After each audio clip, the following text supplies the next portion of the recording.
আসসালামু আলাইকুম সম্মানিত ভিউয়ার্স। এই যে দেখেন যে ফোনটা দেখছেন এটা হচ্ছে OnePlus Nord N10। এই ফোনটার ডিসপ্লে সমস্যা। তো এটা আমরা দেখেছি যে সমস্যাটা আসলে ডিসপ্লে থেকে হচ্ছে। তো যেহেতু এটার এক সাইডে যে ভেঙে গেছে, তো সেক্ষেত্রে আমাদের এই ডিসপ্লেটা চেঞ্জ করাই বাধ্যতামূলক। আমি সিমটা এটা খুলে নিলাম, যেহেতু আমাকে ক্যাসিং খোলা লাগবে, ব্যাক সেল খোলা লাগবে। সম্মানিত ভিউয়ার্স, আমি আপনাদেরকে অনুরোধ করব যে আমার চ্যানেলটি সাবস্ক্রাইব করবেন, পাশের বেল আইকন অল করে রাখবেন এবং আমার দেওয়া ভিডিও যদি ভালো লাগে অবশ্যই ভিডিওটা শেয়ার করে দিবেন, এটা আমি রিকোয়েস্ট করব। দেখেন আমি ব্যাক সেলটা খুলে নিলাম হালকা হিট দিয়ে, এরপর ব্যাক হাউসটা খুলে নিলাম, ব্যাটারি খুলছি, ফিঙ্গারপ্রিন্ট খুললাম। দেখেন আমি ব্যাটারিটা খুলে নিলাম। ব্যাটারিটা খোলার সময় যেভাবে খুলছি আপনারা দেখেছেন, ব্যাটারি খোলার জন্য এই যে এটা চাপ দিয়ে টান দিলে এমনি খুলে যাবে।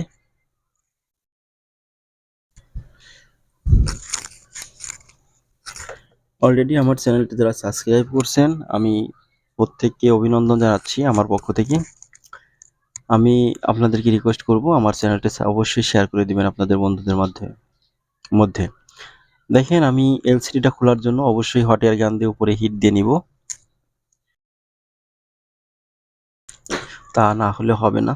এই উপরে হিট দিয়েছি, দেখেন আঠাটা ছেড়ে দিয়েছে, এখন এটা খুলে যাবে খুব অনায়াসেই। এই যে খুলে গেছে,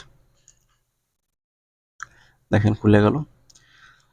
অবশ্য ভিডিওটা বেশি বড় করি নাই, ভিডিওটা আপনাদের সংক্ষিপ্ত বোঝানোর জন্য শর্ট কাজগুলো আর কি, যেগুলো সহজেই হয় সেগুলো দেখা দিলাম। এই যে আমি এটা বাজার থেকে নতুন এলসিডি কিনে নিয়ে আসছি, এটা আসলে চেক করে আনছি, তারপর আমি এবার এটা ফিটিং করার আগে চেক দিব। এই যে নতুন, একদম নতুন, দেখেন আমি এটা চেক করে আনছি, এরপরে আমি এবার এটা চেক দিব।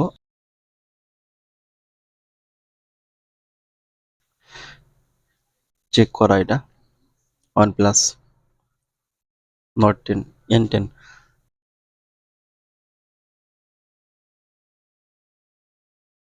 দেখেন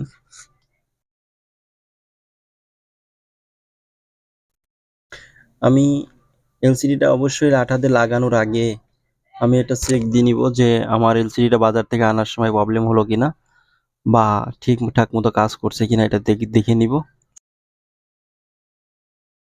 দেখেন আমি ব্যাটারিটা লাগালাম, এটা চেক দিচ্ছি। দেখেন OnePlus চলে আসছে লেখা, দেখছেন।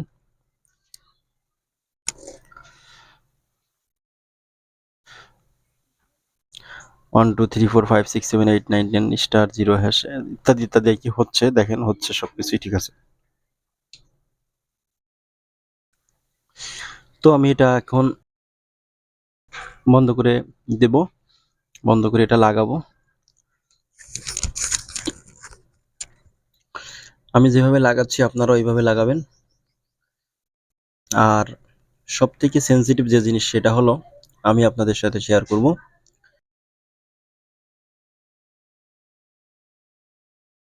আপনারা অবশ্যই এলসিডি যখন লাগাবেন তখন এলসিডির উপরে চাপ দিবেন না, আগেই দেখে নেবেন এটা অনায়াসেই ফিটিং হয়ে যাবে, মানে যেখানে যেভাবে বসবে ঠিক সেভাবেই দিয়ে দিলে একদম সেম টু সেম ডিসপ্লে, মানে করা,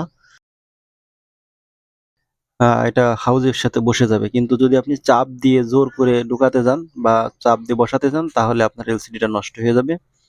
অবশ্য আমার কাছ থেকে অনেকগুলো গেছে আগে যখন আমি নতুন কাজ করতাম তখন। আমি চাই আপনারা আপনাদের ডিসপ্লেটা নষ্ট না হোক, আপনাদের ডোনেশন না হয়। দেখেন আমি একদম সুন্দরভাবে খালি বসাই দিয়েছি, আর কিচ্ছু না, কিন্তু আমি কোথাও কোনো চাপ দিই নাই। চাপ দিলেই নষ্ট হবে, এটা মাথায় রাখবেন। চাপ দিলে আপনার ভার্টিকেল নষ্ট হয়ে যাবে, ডিসপ্লে গুলা চলে আসবে, ডিসপ্লে কাঁপবে, ডিসপ্লেতে কিছু দেখা যাবে না, সাদা চলে আসবে, ইত্যাদি ইত্যাদি এরকম চলে আসবে। সময় তো ভিউয়ার্স, এখন আমি এই যে ডিসপ্লে লাগাই নিলাম। এখন আমি ব্যাটারিটা লাগাবো।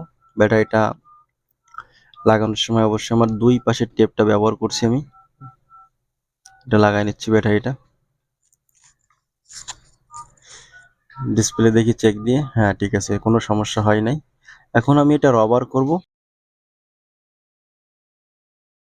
এটা রবার করার কারণ একটাই, সেটা হচ্ছে হাউস লাগাই নিব, অবশ্য হাউস লাগাই তারপর রবার করব।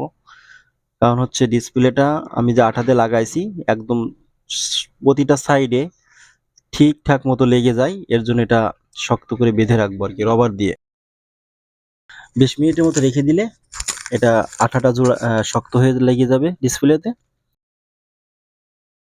সেক্ষেত্রে আর কোনো সমস্যা হবে না।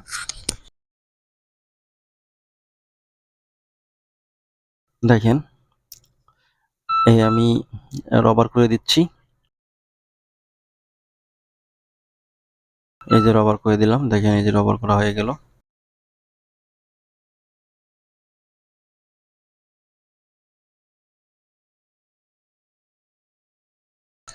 এই যে দেখেন রবার করা হয়ে গেছে আমার। আমি 20 মিনিট রাখেছি, 20 মিনিট রাখার পর এটা আবার খুলে ফেলাচ্ছি। ওই দেখেন খুলে নিচ্ছি 20 মিনিট রাখার পরে। আমার এটা শক্ত হয়ে লেগে গেছে, আর একটা বাড়া লাগানো লাগবে, সেটা হলো এই দেখেন ডিসপ্লে সুন্দরভাবে কাজ করছে। 1 2 3 4 5 6 7 8 9 *#0। এখন আমি আঠাটা এই নাটগুলো লাগাই নিব। নাটগুলো লাগানোর পরে দেখেন নাটগুলো লাগাচ্ছি, আপনারাও নাটগুলো সুন্দর সূক্ষ্মভাবে লাগাই নেবেন। নাটগুলো কোনোটা বাদ দিবেন না, অবশ্যই সবগুলো নাট লাগাবেন। আমি নাটগুলো লাগাচ্ছি। তো নাটগুলো লাগানোর পরে যেটা করব সেটা হলো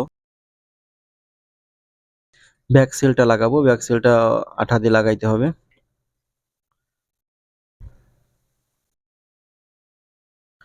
তো ব্যাক সেলটা আমরা লাগাবো। ব্যাক সেলটা লাগানোর জন্য আগে আমি ডবল টেপ দিয়ে নিলাম। এই দেখেন ডবল পার্টের টেপ দিয়ে দিচ্ছি, কারণ এতে আমার স্ট্রং হবে খুব ব্যাক সেলটা। দুই পাশে লাগাই নিলাম। আমি এখন আঠা দিচ্ছি, আঠা দিয়ে লাগাই নেব। এরপরে ব্যাক সেলটা বসিয়ে দিয়ে আবার রবারিং করব 20 মিনিটের জন্য। দেখেন এটা আমি লাগাই দিলাম, যে লাগানো হয়ে গেছে। এখানে কিন্তু এই ডবল টেপ আঠা, মানে ওটাও কিন্তু একটা আঠা, ওখানেও ব্যাক সেলটা লেগে যাবে, স্ট্রং হবে আর কি। যে কোনো কাজ পরিপূর্ণ এবং সুন্দরভাবে করলে অবশ্যই কাস্টমার আপনার কাছে আসবে। দেখেন আমি এটা এখন লাগাই নিলাম, সুন্দরভাবে বসে গেছে। এখন যে কাজটা করব আবার এটা রাবার দিয়ে লাগাই নিব। দেখেন রাবার দিয়ে লাগানো হয়ে গেছে। তো ভালো থাকবেন, সুস্থ থাকবেন, এই কামনা এই প্রত্যাশা। আজকে এই পর্যন্ত। আল্লাহ হাফেজ।